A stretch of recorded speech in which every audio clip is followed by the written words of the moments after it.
Thank you all for joining. My name is Eliad. I do a talk about the history of ransomware. Currently, I work at a company called Akamai. I am one of the people who lead the publication of security research there. I also produced a podcast called Malicious Life about the history of cybersecurity. That's where I got my passion for this stuff. And that's where you can find a lot more information about this. I'm also from Berlin, so I flew in yesterday. Maybe I might be a little jet lagged. I actually had a weird dream that I actually missed the talk, and I had all these emails, and then I woke up. It was 10 p.m. yesterday, and I was like, "You idiot! Like you went to sleep at 8. How are you gonna miss a talk at 3 p.m.?" But here we are. So the history of ransomware, from floppies to droppers. This is my beautiful pun that I created. Today we're going to talk a little bit about some stories from the history of cybersecurity. We're going to talk about how ransomware evolved, some of the elements like the encryption, the business model, the delivery. This is a talk I usually give in 35, 40 minutes. So I've made it a little bit shorter, so we're going to run through it. But I hope you guys enjoy and learn something. It's a difficult talk to follow, the one that was before me, because it was really, really interesting. But I hope I can do it justice. So before we start, does anybody know what was the first ransomware? When did it happen? Does anybody know? Anybody want to scream? 89. That's right, 1989, which is weird because some of the people here in this room weren't born before 1989, which is pretty weird when one of the biggest problems that we're dealing with right now is older than some people who are actually here, or some people's children.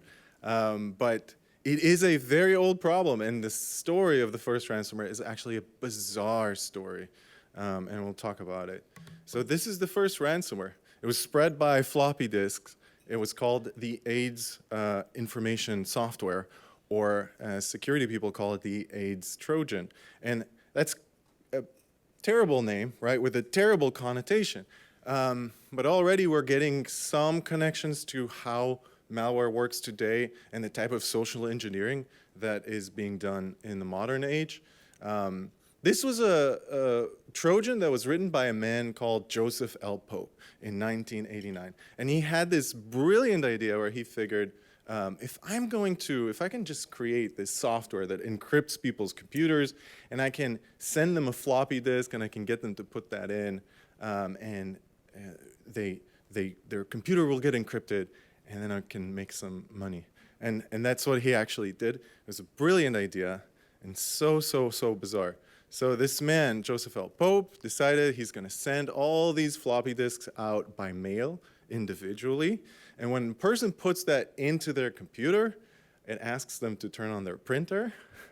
It prints out a ransom note and encrypts their device. And what was the brilliant plan to get all the money, all this sweet cash? And I think you can see here, this is the ransom note. It was $378. You send it to a P.O. box in Panama, which was just the brilliant idea of taking a vacation as you collect the proceeds. So this guy was crazy and brilliant.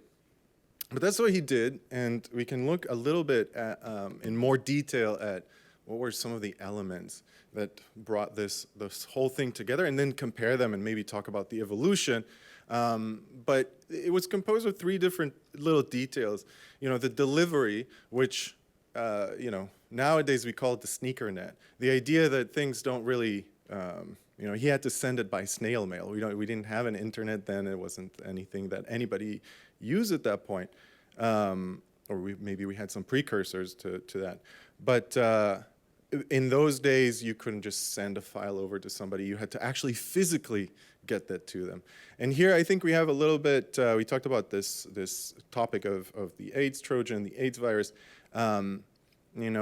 Part of why this was successful, or part of why this actually ended up working, this bizarre idea, is 2 things. One, this man, Joseph L. Pope, sent this. He had the actual physical addresses of AIDS researchers around the world, and he sent them a software about the thing that they were researching. So that was some incentive to open that. And this type of social engineering is something that we see today, and I think we saw 3 years ago, 4 years ago, or sorry, it's hard to keep track with the COVID-19 virus. We saw a lot of social engineering about this type of epidemic. This is something that a lot of people were thinking about at the time, and in the late 80s, this was an important topic to a lot of people, not the least of which are people who are researching this. So this man, they found in his parents' house, I think 10,000, between 10,000 and 15,000 floppy disks, which was an immense financial investment. And he actually did send all of them by mail, which was ridiculous. A ridiculous amount of investment of time, but that's how he got it there. We'll look at what happened with this. Encryption. His encryption was very basic. It was symmetric encryption. It wasn't sophisticated. It wasn't the encryption that we know of today. He actually did a couple of things in there. He kind of hid the files. He changed the names. But it wasn't anything fancy. And actually, if you were a software engineer, you could reverse it pretty easily. The problem was that not a lot of people back then understood what was going on inside their computers, and that's actually a really sad part of the story. Some researchers lost a lot of their research because they were just pushing all the buttons, trying to fix the problem, and they ended up deleting some of the files, and it ended up losing years and years of research, which was pretty sad. Sorry about that. I don't know what's happening with the screen right now. I'm being hacked live. Maybe this is somebody else's demo. So we'll look at the encryption and how that evolved, and then the business model, the brilliant P.O. box in Panama idea, which is kind of like something that you'd think a child would kind of come up with, you know, get the money, go on a vacation. But that's how he figured he'll make the money, and eventually that's one of the things that got him arrested, because his name was on the P.O. box, and you can't do that. So the P.O. box, his name was there. They figured out who it was. People losing years and years of research, and the fact that he was targeting these people in the first place, researchers, was already something that brought it to public attention. And the delivery, the tens of thousands of floppy disks was a lot of evidence that they could use. And all of these different components ended up bringing them down. So part of our journey will be to discover how do you do all these things without getting caught, and which is unfortunate, but that's what enables this technology to work today. He was actually caught in Amsterdam at the airport, was kind of walking around aimlessly. Somebody alerted the authorities. They took him in. They realized this is the guy with Panama guy, and they took him to court. The guy showed up with curlers in his beard, and all sorts of weird things were happening. And so the judge made the decision that this guy's insane, and we're going to let him go. So in 1989, if you wrote ransomware, they'd think you were crazy, and you'd let him go. And honestly, I mean, at the time, this probably did look a little crazy. But let's talk a little bit about encryption. I want to do a detour. This is part, like, kind of trying to lay a path through the history, but I want to do a little detour because encryption wasn't easy, even in the later points where you sort of wrote encryption into software, but certainly in the earlier days. And also there was a certain amount of, when we talk about Joseph L. Pope, the fact that people had lost their data was a factor that sort of made his case a lot worse because he's actually causing damage. So what did hackers do somewhere in the 2010s? What's easier than writing encryption? Not writing encryption and just telling you that you're encrypted or telling you that you're locked. And this was a fad back in the day, these screen lockers, which I find very interesting because somebody locks your screen and tells you that the DOD and the Department of Homeland Security and the FBI and everybody's just on your case because of all the dangerous materials you have. And if you just send us $30 in gift cards, good to go. So that was the whole concept, and some people fell for it, and there was even a case of somebody who turned himself in. for having actually illicit materials on their computer because of one of these scams. And I think that was, yeah, the only person ever that happened to, but I think that's pretty funny. But in terms of encryption, I mean, I think encryption is not an old thing. I mentioned symmetric encryption, there's asymmetric encryption. I'm not an expert, so if you're not an expert, that's good. We can talk on the same level, but asymmetric encryption, the idea that you have a private key and a public key to sort of encrypt and decrypt things has existed, the mathematical formula for it, or the mathematical idea existed since I think the 70s, if I remember correctly. And I should remember correctly, I'm giving this talk. These three gentlemen, Rivas, Shamir, and Edelman, RSA, actually the conference that's happening in a couple of days, so very timely. They created this algorithm a long time ago. There were some people who were in the 90s sort of hypothesizing about the possibility that something like ransomware would happen, but it wasn't until 2006 where we actually saw the first RSA encrypted ransomware. That was GP code. And GP code would arrive at your machine on a document, like a job sort of offer or something like that, something that would be really compelling for you to open, especially if you're jobless. And you would talk about preying on the weak. That's a very dirty move, but you would open it up and it would infect your computer and it would lock your files with this RSA encryption. In the beginning, it was very easy. It was very low bit rate, so people were actually working on trying to decrypt it, and it worked for a while until the bit rates went up and the encryption became more and more sophisticated, and at some point, it just didn't work anymore. You couldn't decrypt it no matter how much computing power you had, which is, you could still go and find like these pages online, people trying to pull together machines just to try and decrypt this one ransomware. And at this point in time, I think we're all aware. It's very difficult to unencrypt ransomware. There have been incidents, especially since, for example, in some cases you would get source code released or things like that. The one on the left there is actually from an issue of Virus Bulletin from 1989. This is how, if you got infected with the AIDS Trojan, you could send them a letter, and then by mail they'll send you the code or the floppy disk to actually unencrypt your computer. But that's not a very good solution. But that was this sort of in the history of ransomware, I would say 2006 is when we saw encryption come into its own and just quickly outpace our ability to solve the problem. So that was encryption. That's one of those things where I feel like it's at this point we have not much to do about the encryption. Business model. So let's talk about the money. P.O. Box in Panama was just kind of a wild dream, but there are and have been a lot of different ways where people were trying to monetize on these scams. In the earliest days, it was gift cards and prepaid debit cards and sometimes text messages and things like that. This is still a method that works. Like, this is still something that people do in scams. It's just not really effective. And so we've moved on from that. These are some of the screen lockers. This is like something that was done in the 2010s, a little bit earlier, a little bit later.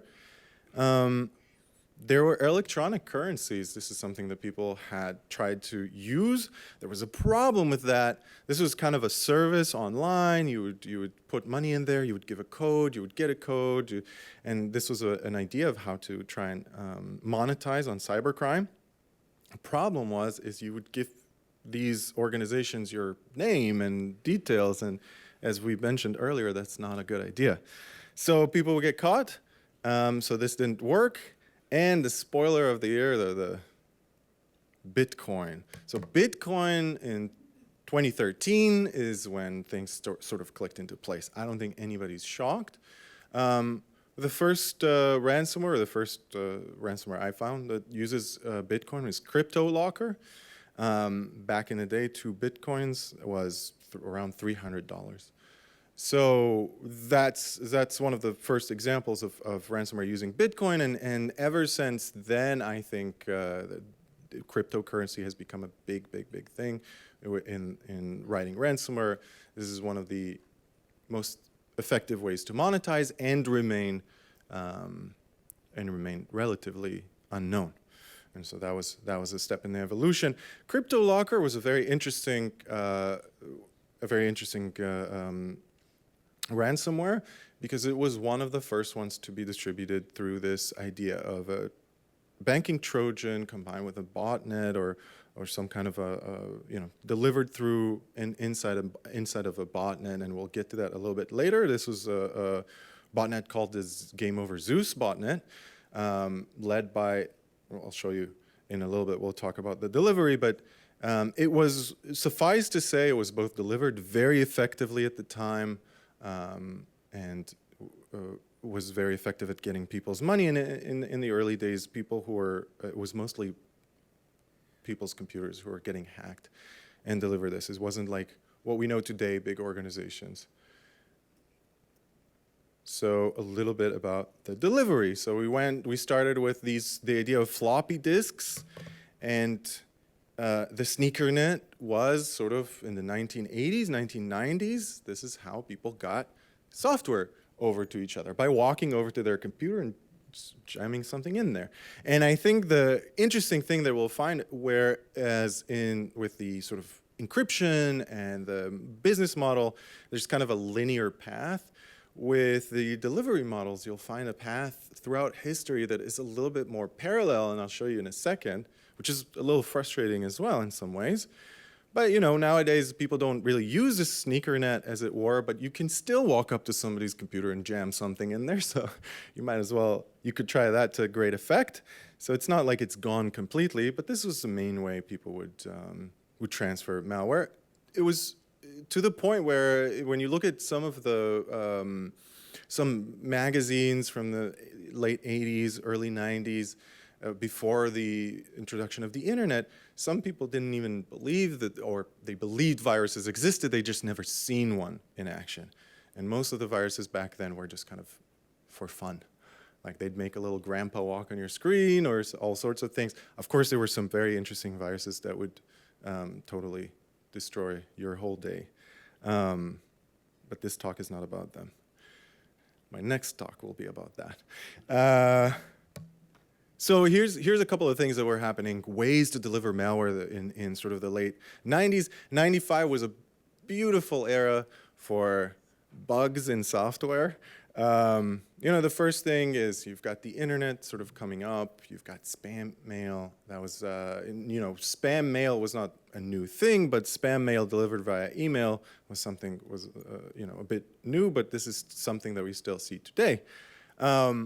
But in the 90s, there was something interesting. Windows 95 came out, Office, all these softwares are just full of bugs and vulnerabilities and interesting ways to exploit them. And one of those interesting ways, and I think is interesting to note, over here, there's the Melissa virus. It was a macro virus. In the 90s, if you look at Virus Bulletin, all the big ones, all of the viruses are macro viruses. That was like all the rage. What is a macro? Macro is sort of an automated function that you create in a Word document or an Excel document. And if that sounds familiar, it's because that's basically how phishing is done today as well. You have an attachment and you have a macro, and all that's different nowadays is you just ask the user to enable macros, and back then it was just automatic.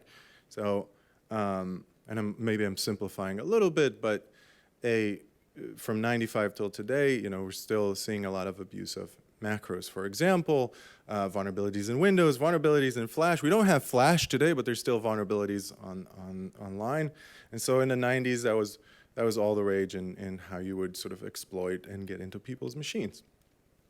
I'm going to just kind of make this a little short so we have some extra time for questions. But one of the ways that I saw a lot in the early 2000s that were a problem, or something that I read a lot about, is downloading things.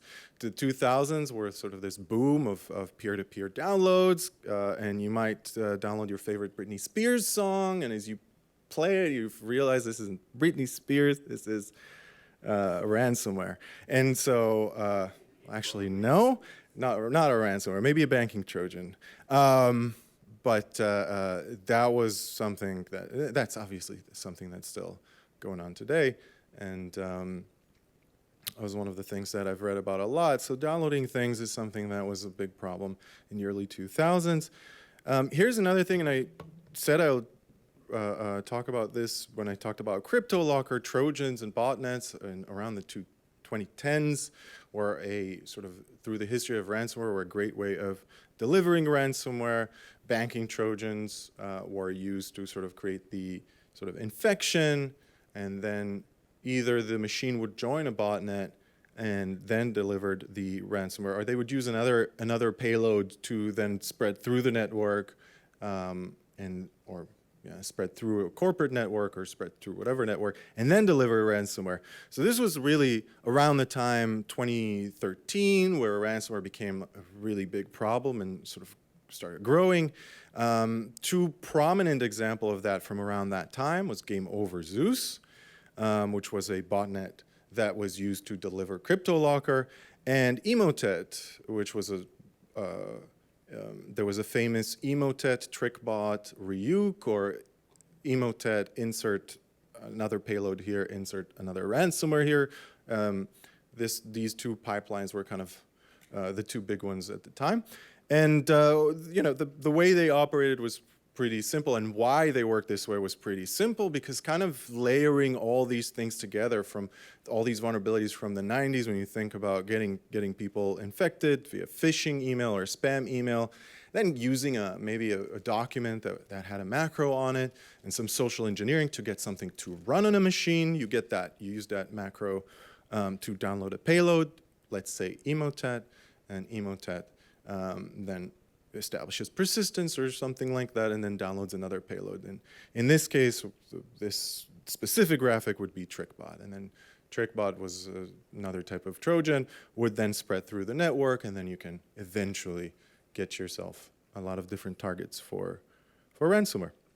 And so that was a big part of the delivery. And I think one of the interesting things that I'm getting to, oh yeah, this guy. So this was the guy behind the Zeus Game Over Zeus network. He's a pretty famous cyber criminal. His name is Evgeny Bogachev, or Slavic, or Lucky 1, 2, 3, 4, 5, 6, 7. This is the dude that created it. This is the biggest collab between CryptoLocker and Game Over Zeus. He made a ton of money, bought a cat and a cat suit, and just disappeared. Yeah, I mean, big difference. When you think all the way back to Joseph L. Pope and to this guy, which they haven't caught yet, we can see how we've made, or they've made some huge progress. So all of this together, Trojans, botnets, nowadays we're dealing with multi-stage attacks, and when you look at multi-stage attacks, it usually starts with something like spam, like a phishing email. It will continue spread through the network with maybe a Trojan or something like that, and eventually, as it spreads through the network, eventually maybe drop a ransomware on your machine. So there's a lot of different capabilities from this entire history of the delivery of ransomware that's still being used today. And there's not a single technique that I've mentioned within that history of delivery that isn't actively being used today. Maybe physical hacking is less prominent. And that's something interesting about the history of ransomware. So I've got this 1-minute card in front of me. So that means I'm done with this talk right now. I hope this was interesting, and I think we're opening this up for questions, right? Sorry? We're out of time for questions. Thank you so much. Come. Thank you.